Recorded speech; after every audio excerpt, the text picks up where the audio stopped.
following breaking news from Iran. The Pentagon confirms 10 United States Navy personnel are free after being held by Iran's Revolutionary Guard.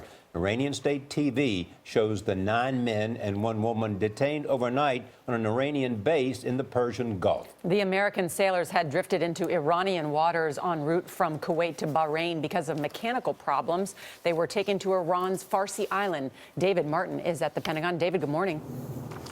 Good morning. The 10 sailors were picked up and flown by helicopter to a U.S. military base where they will be debriefed to get their account of what happened.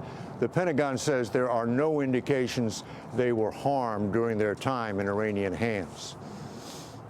2 small Navy boats similar to the ones here were en route from Kuwait to Bahrain when U.S. officials say they suffered a mechanical breakdown. The boats drifted into Iranian waters, and 10 U.S. sailors were taken into custody and held overnight at an Iranian base on the island of Farsi.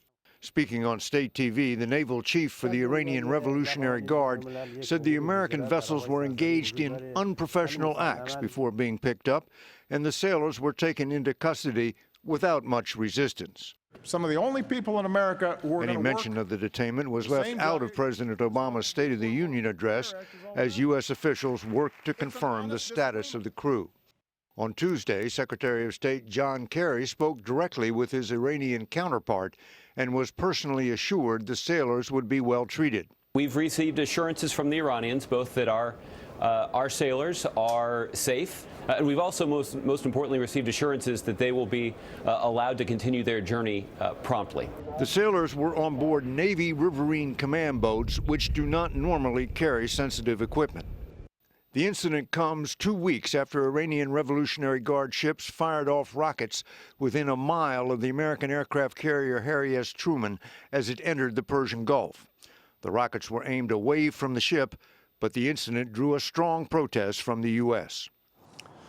The Navy will now conduct an investigation, but the U.S. seems intent on getting this incident behind them as quickly as possible.